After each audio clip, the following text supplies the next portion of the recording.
Hey, it's just Blaine and Bex here with the best podcast in Utah. That's right. It's Radio Daybreak, a show highlighting the people, businesses, and events that make Daybreak, Salt Lake City, and Utah one of the most majestic places around. Subscribe wherever you listen to podcasts and never miss an episode of the best podcast in Utah, Radio Daybreak.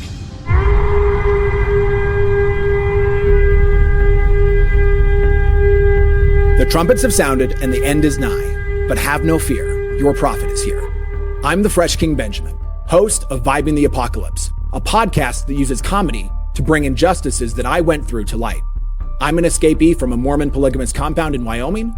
I was taught that the world was a wicked, wicked place. But now that I've escaped, I want you to show me all the wicked things and help me catch up on what I missed out on. Check out Vibing the Apocalypse right here on Ride the Wave Media. The following presentation is a production of Ride the Wave Media. Hi, welcome to Practically Magick. This is Courtney Pearl, your host and local witch. I'm a pagan witch, card reader, healer, spiritualist, Celtic priestess, teacher, artist, and mystic seeker. On this podcast, we are discovering the mysteries of the universe and use them to create the life we seek. On this episode, we're going to dive in. This is episode 3. We're going to dive in deeper to those 3 things we talked about in the first episode, which is the things that are needed to create a spell. And that is the words, the will, and the way. And today we get to talk about my favorite subject, which is the will. But before we get into that, we're going to start with pulling a card for today's episode.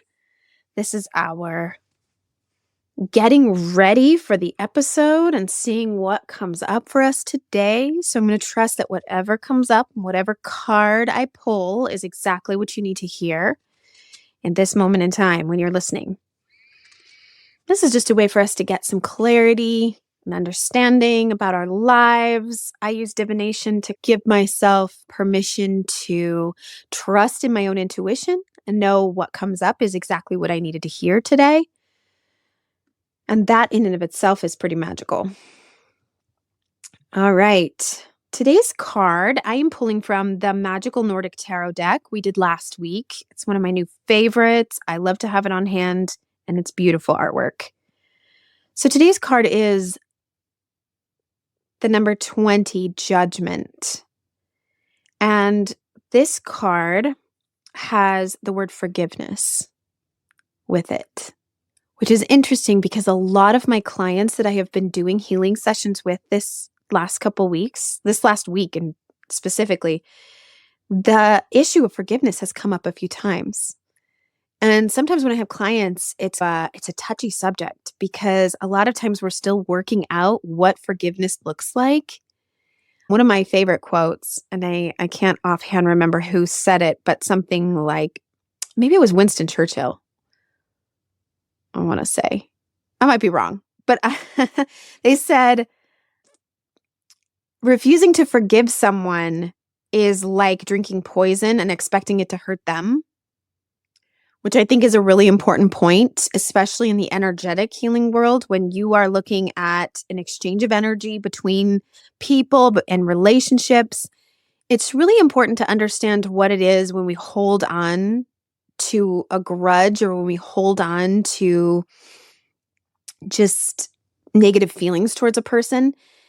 You may be completely valid in their hurt, in being hurt for what they did to you, but being unwilling to forgive or to let go or to process your hurt and to be able to just set boundaries with that person and still love them and forgive them, you have to really understand who it's hurting. Who is really hurting from that?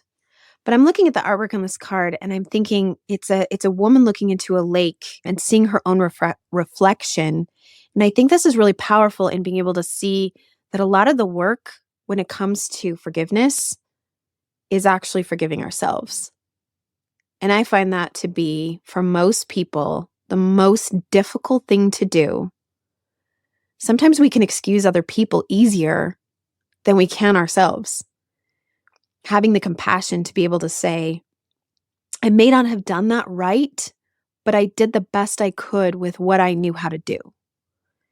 And I think that's going to be a perfect way to start our episode today, because we are going to dive into some of that work, that self-reflecting work. I'm going to actually just set this card up so I can look at it while we are talking, because I say we like there's more than one person here. It's just me today. Just me and all the people who live inside of me talking today. But as you are listening and I'm talking, I am going to look at this card and I'm going to really allow that to guide me on what it is we're going to talk about today. I want to start with a little story time. Instead of pulling up a myth or folklore or a personal story of mine, I really want to bring up some of the cool experiments that I've seen that help us understand thought and feeling energy in the world and how it works. Sometimes science is the best kind of magic that there can be. So there's experiments with a Dr. Masaru Emoto. He does this experiment with several different things. I think one of the experiments he's done is with plants, where he has two different plants. One is the control plant and one is the variable. And the variable plant is the one that is going to receive lots of love. So each plant gets treated exactly the same, is in the exact same spot, amount of sunlight, the exact same amount of water, and the exact soil. All of those elements are exactly the same, but he treats one plant with a lot of love and a lot of positivity and actually speaks to it with loving words. And the other plant is left completely alone or ignored.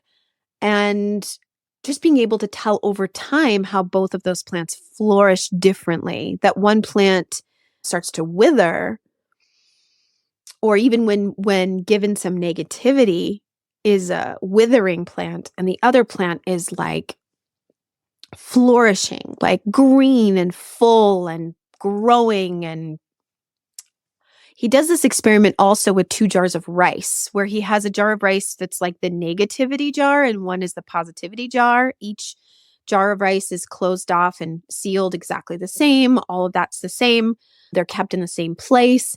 But he has one of the jars is for all the love, all the loving words, all the loving thoughts, everything that is given to that jar. And then the other jar is given negativity and hate and all of this intentional energy that is low vibe. And the low vibe jar of rice starts to mold, starts to get like black mold in it, where the other jar of rice is completely white and healthy and clean. He also does this experiment with water, freezing water, and he writes things on a petri dish with water in it. He'll write love, beauty, kindness, whatever kind of positive vibe words. He will actually write them on the petri dish and freeze them, versus putting words like hate and fear and anger and low vibe words on petri dishes that he freezes. And he looks at those frozen water crystals under a microscope, and you can look up the results if you look up his name, and the pictures and images of those crystals are incredibly different. So the ones with like high vibe words are these geometric, perfect crystals that look like snowflakes. They look like beautiful arrangements of geometric patterns. Whereas the low vibe words are like random, jagged images. Nothing is symmetrical. Everything is like just ugly. And there are a lot of cool experiments out there to be seen. Now, some of his work has received some criticism as to whether or not it's really scientific. But if you also look up Veda Austin on Instagram, she's somebody that I follow. She does these very specific freezing methods, and she has been hailed for her imagery, things that she's been able to show that water has memory.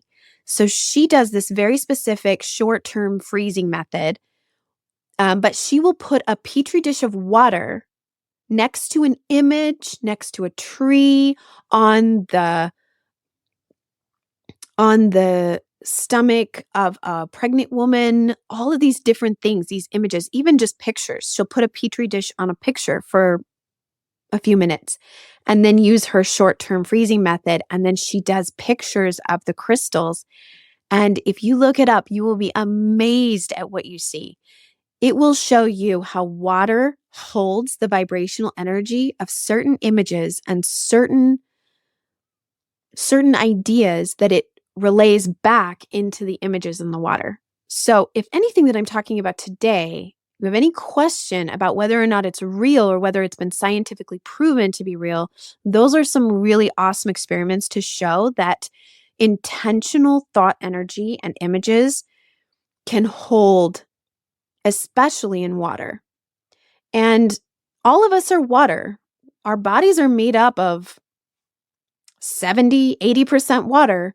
So if water holds memory and if water holds vibrational energy, then it would be really, really important to consider what effect our thoughts and feelings and beliefs are having. And that is what we're going to talk about when we talk about doing magic. When we're doing magic into the world, we have the words we talked about last week, and this week we're talking about the will. And this is how do those stories, if spells are stories, then how do those stories make us feel? What are really the belief systems? Here's one way to think of it. There's the red car thought, the red car story. And it goes like this. If you just stop and ask yourself, how many red cars did I see this morning on my way to work or yesterday in my whole day? How many red cars did I see? Now, if you weren't looking for red cars, you might be thinking, well, I have no idea. I probably saw red cars, but if I'm thinking back on the day, I can't remember. I don't actually remember seeing red cars. But if I say, you're going to get $1,000 for every red car in the next 24 hours, I bet you anything you're going to be looking for red cars pretty intentionally. You're going to be looking for it. And this is why perspective is everything. It's not that you are having more opportunities coming to you than ever before. It's that you are now programming yourself to see those opportunities and to find them and to catch them when they do come. It's like the way that self-fulfilling prophecy works. And my good friend Brenda Cradolfer, she's the one that does the Empowered Wife workshop and has a podcast on our own Ride the Wave Media family here. I took her Empowered Wife workshop and she did something called she called it the husband fulfilling prophecy. So she said, write down the one thing that bothers you about your husband the most, what you wish would be true and just isn't true at all. He never helps out around the house. Never, right? You write that down and then you write down the opposite statement as if it's true. You would say, my husband always helps around the house. Now, it shouldn't feel true when you write it. It should feel like, oh, that's not true, whatever it is. But if you write it and then you write down 10 points of evidence to support that that is true, you are now going to see the red car everywhere. You're going to see that that is more true than you previously thought. And this can happen with anything in our lives. If your thoughts are constantly on, I never have enough money, and you believe that, that's the story that's written into your body and into your brain and into your vibration and your frequency and what's running. So let's imagine then for a moment that your body and brain was a computer. The work that I do in emotional processing is a little bit like going back in and reprogramming the computer. Because if you have a computer that's 10 years old, I'm not an IT person, but if an IT person were talking to us right now, I'm sure they would say a computer that's 10 years old, if you've done no updates and no cleaning up and getting rid of programs and doing maintenance on it like that, it's probably not going to run great. It's going to have all of these outdated programs that are going to be trying to run. And when outdated programs are running, it slows down the whole computer. It's clogging everything up. And our bodies and brains are just like that. So something we need to understand about our mind is that we have these neural pathways that have been created. And they're just these little connections in our brain that help us understand the world. That's what neural pathways are. And they're created to meet chemical needs. So our brain is just always trying to get dopamine, serotonin, adrenaline. We want those really good feeling chemicals in our brains, and we want to avoid pain. And our brain has been creating those pathways to do that job ever since we were in the womb. And by the time you're born, when you're just a tiny little infant, you already have those neural pathways are mapped in your brain. You already have 25% of your brain mapped. Just but on the first day you're born. And you might be thinking, like, where do those little neural pathways come from then if I haven't even experienced anything in the world yet? Well, it comes from your mother's experiences. You're in the womb listening to what she's listening to. You are in the environments that she is in, and you're sitting there in water. So if you believe that the water is holding a vibrational frequency, then that is where your neural pathways are being developed, was just all of the environment or anything that mom is doing while she's pregnant with you. So here you come into the world, 25% of your decisions made about the world and how it works, how to get your needs met and how to avoid pain.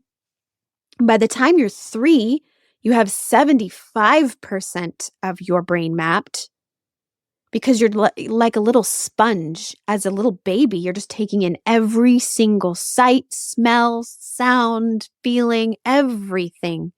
And you're hyper aware of everything that mom and dad are going through. So if they are going through a hard time or they're having experiences, you as a baby are picking up on all of that, and you're making decisions as to whether or not that's safe or not safe. And then by the time you're 8 years old, you have 100% of your brain mapped. So the way that you do life and the way that you try to avoid pain and get your needs met at this point as an adult is really not your fault. Everything has been programmed into you. And the problem is that a lot of those programs don't make any sense. They're outdated and they might not even totally do the job they were meant to do. Because if you decided as a baby that the color green was always around when you were in pain, you subconsciously downloaded program in your brain that said, the color green causes me pain, right? This is just an example. Well, we can logically say or consciously say, that doesn't make any sense. The color green has nothing to do with my pain. But your subconscious doesn't know that. It's already downloaded that program way back when you were maybe 2.5 years old, whatever. So here you are as an adult and you don't even know why you don't like green. And this is where it comes back to those stories. Spells are just stories, right? So if the stories we are telling, especially about ourselves, are not necessarily true, or they're really outdated stories, how are we ever going to be able to create the will that is required in the spell we're trying to make? If our spell is to earn more money or to grow abundance and wealth, we're trying to write a story that says, I deserve wealth. Well, you can say the words, you can say the affirmations, I deserve wealth. I deserve to have what I want. The world is abundant.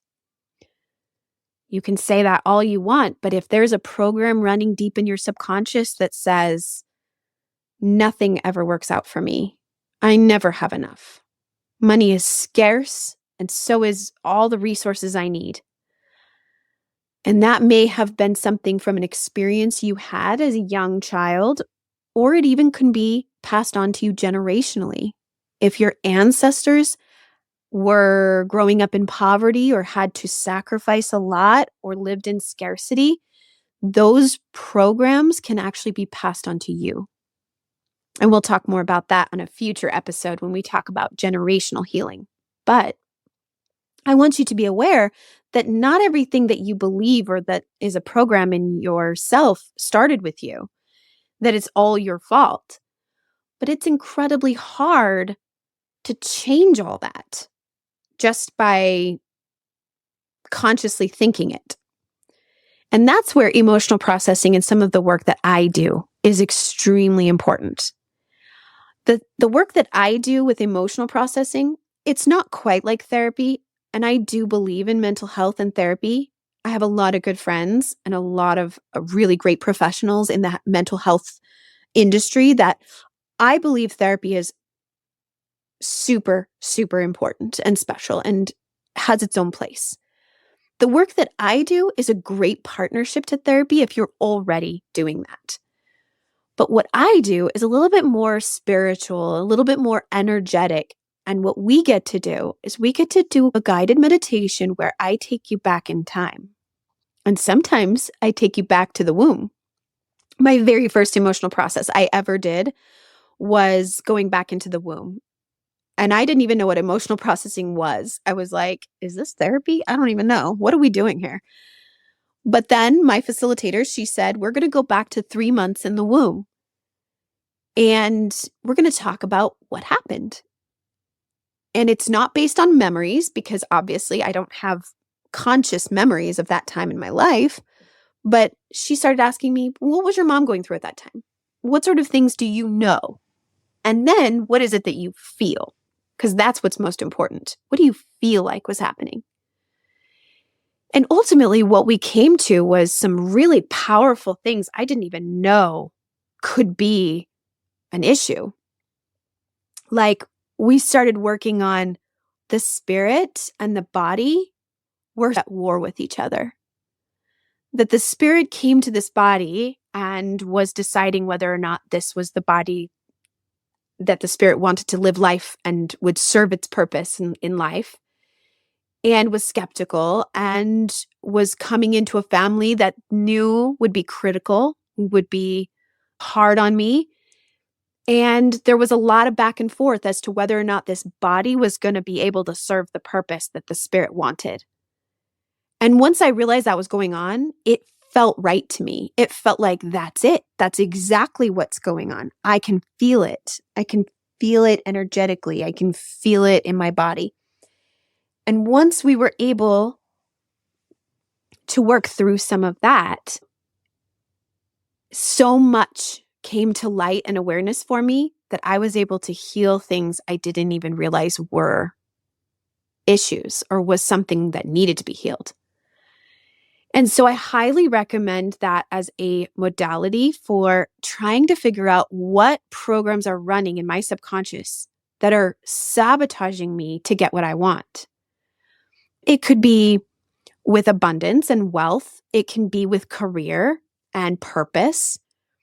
It can be with relationships. I've done a lot of emotional processing for myself and for clients that have to do with, I just cannot show up for my spouse or my child or my children in the way that I want to be. For some reason, I keep going back to old patterns. I keep going back to things I know consciously don't work or that don't help, don't cause connection with that person that I want to have. But when I get frustrated or when I get triggered, that's what I resort to, and I can't seem to stop. And emotional processing is fantastic for this because when we are triggered, people use that word a lot, I get triggered. What we want to do is we want to be able to identify what the trigger is, where did it start, and all triggers are, in this whole explanation, triggers are just those outdated programs popping up, okay? So sometimes they're programs that are running in our subconscious that are so contradictory, they don't even make sense, or I have one belief that believes this and I have another that believes this. And when I'm triggered, both of them come up at once so that I feel confused and overwhelmed and I don't know what to do. So when you feel triggered, it is actually data. And you can even look at it that way. This is data coming up to me to tell me what is it that I need to be aware of here. Right? So let's talk a little bit about that energy that goes with that. So high vibrational energy, something that has a high energy, and I'm getting this information from a book called Feelings Buried Alive Never Die, which talks about how energy works in the body and how it gets stuck in the body and how ailments in the body can be linked to emotional connections, even when they can be traced back to an accident or physical harm. But in this book, it describes energy in a really cool way. It talks about how, like when you put your finger in the water and you create a ripple effect, the vibrational frequency that is closest to the source or the spot where you put your finger in the water, that's going to vibrate at a higher frequency. And in the book, Power versus Force, he actually uses groups of people to muscle test and to calibrate, give a number to that energy level. So anything high energy, high vibration is going to resonate at the same frequency as love, enlightenment, acceptance. Those are going to vibrate and calibrate in the 400 energy level or higher. Enlightenment is the highest. So that's 700 to 1,000 on that scale, the way that he measures it. But if something vibrates outward from that source, the further away it gets to source energy, the lower the vibration. So that's when the wavelengths get slower and bigger, and they're waving like this. I'm trying to show you with my voice. So high vibration, close to source is fast and high, and then low vibrational frequencies ripple out from there. And that's why emotional experiences are not just good emotions and bad emotions. All of them are good emotions because they're honest and true. But if it vibrates at a low energy, it's going to vibrate further from source. And if source is universal source energy or all creative energy in the universe or God or whatever you want to call it, it is going to vibrate closest to creational source, which means that in order for me to create the life I want, I need to be vibrating at a higher frequency. I need to raise my vibrational frequency to match what it is I'm trying to make happen. And that's where the will comes in. It is your will that creates, that matches that vibrational frequency and creates whatever it is you're looking to create. Okay, so that is how vibrational frequency works. It's scientific and all a little bit detailed to think about, but that is why for a lot of us who are spiritual or religious in some way, I myself identify as pagan spirituality. So deities or mythology stories that resonate with nature, to me, is what makes me vibrate at a higher frequency to match what it is I'm trying to make happen. And for me, it's never mattered whether or not those deities are quote unquote real. Okay. It's never mattered to me whether Jesus was a real person or not. To me, he was a teacher that taught how to love and how to show love to your fellow man and how to connect to that higher vibrational frequency. And that is why I think those mythology stories are so important to our human nature. Whatever belief system that you use to believe in yourself, that's going to work for you. So energy follows intention, and nothing gives us that cooperative spirit more than being able to invoke feeling and intention with a god or a goddess or whatever higher power we want to personalize that energy source. And to me, that is creation. That is how it works. And we are children of that. We are children of the Creator because we are able to create just as gods and goddesses do. We just create it as humans during our human life. And so when we can tap into that creative energy and be able to resonate at a frequency that creates the thing we want, we're matching it and we're pulling it to us. Now, we can go into a lot more detail as far as talking about the 12 universal laws. The law of attraction, as a lot of people studied it in The Secret, and The Secret was like super popular for a little while there. You were hearing about it everywhere. Everybody was like, have you read The Secret? We can manifest whatever we want. Now, the law of attraction is actually only one of those 12 laws.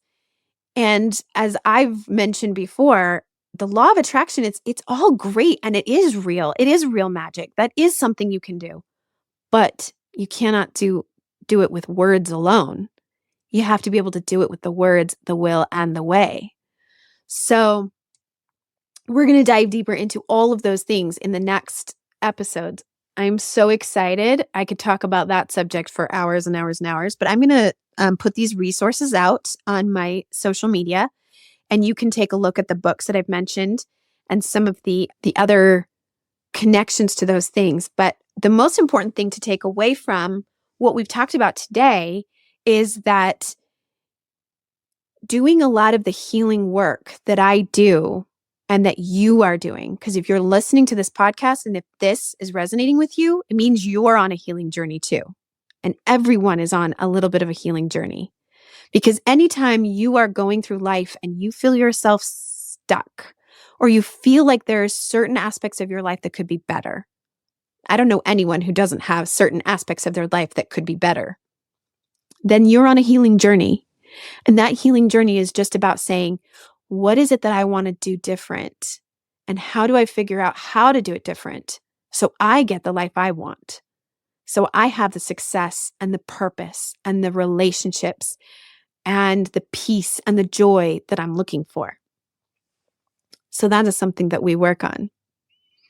And I also want to mention real quick that I do work in that emotional processing sessions with clients. We work with the energy as shapes and colors, because colors are a vibrational frequency in and of themselves, right? They are vibrations, they are frequency of light. So when I say we're going to identify what color your emotions and your beliefs are and move that out of the body, the energy will follow your intention. As you label it a color and you label that feeling and you move it out, you are working with those frequencies. So that's how the magic works. And we're going to talk more about that when we talk about in next week's episode. We are going to work on the way, the ritual and practice of that. So before I get into all of that, I want to just go to our next segment, and we're going to go to a question from a listener. And this says, it's my question this week from my special email club, people who email me or message me on social media. The question says, I have been seeing crows or ravens a lot, either in real life or in images. What could this mean? So I have a lot of clients that will say to me like, oh my gosh, I've been seeing a certain animal or a certain color or a certain symbol. And if it's animals, I love to reference the book Animals Speak to help me figure out what the subconscious message behind that animal coming forward. And as a pagan, the wisdom keepers of the Druids, they believed heavily in divination as far as how animals show up in our lives. So animals were an incredible part of that indigenous culture. And I dare say it's part of almost every indigenous culture on the earth, that we were so at one point in time connected to nature that it always meant something if we saw certain animals, that it would have been an omen or a symbol of something. And what I take that to mean is potentially, these are some potential answers to that, is that a lot of times crows or ravens have to do with, they're seen as guardians to the other world.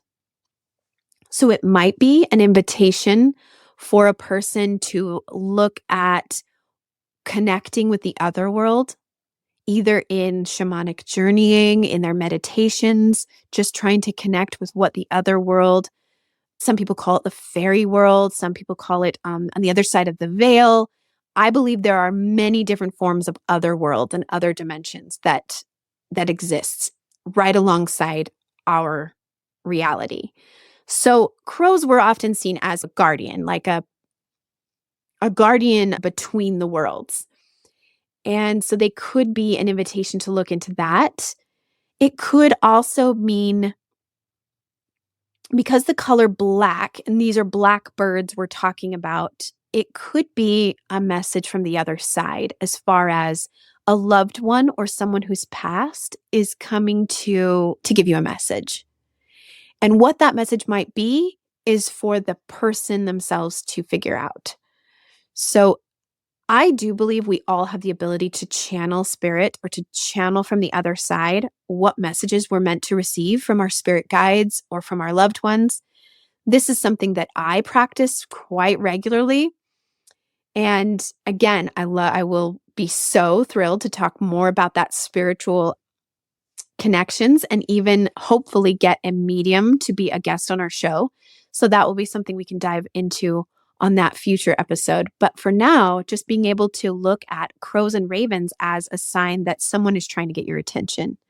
They're often messengers, and the color black is really significant in a connection to generational or ancestral messages, which means it's somebody in your direct line or family line that is trying to reach out to you and maybe even make you aware of something that you need to know. So I would say look into that. I would say do some work in that area and find out what it is that you need to work on or what you need to be aware of. Because really, you're the best person to know for yourself. So once again, next week, what's coming up for us is going to be the way. So we will have done the 3 episodes on the words, the will, and the way, the 3 things you need to create spells, to be able to write a spell or do a spell. So the way is going to be the ritual or the practice that you need to do, the actual physical actions that you can do to create the spells, to send that intention out to the universe and get what you want to come to you. Your job is to use magic in everyday life. So using this magic to strengthen your relationships, to heal, to prosper, and to thrive. Those are your assignments for this next week after listening to this episode and going into this next week. Look and be aware of the magic that is already within you. That when you have belief systems that believe in yourself, when you have stories that run internally within you that say, I am powerful, I am magical, I am capable, that is going to be the magic. You're going to see it in your life. All right, so for more information on this and other topics, please go to my social media, Instagram at prism_healing. I am posting new videos and new reels and new live videos almost every day. That is really helpful and great information to dive deeper into these things. I also share a lot of stuff from Veda Austin and her Instagram. So if you were like, whoa, that sounds interesting, it really is. It's incredible. You're going to see a lot of that on my Instagram. And then, of course, I'm on Facebook as Courtney Pearl. You can find me because my profile picture is me in front of Stonehenge with my drum. If you're seeing that, you've got the right person. And you can always go to my website at prism-healing.com. And that is where you can book your own session. I can do an emotional healing session or Reiki session or any one of my other services I can do over the phone from anywhere. So if you're listening from a different state, different country, it doesn't matter because I can help whatever you need. So send me a private message on any of these platforms, anything about magic or healing or energy, and then I can feature your question on future episodes.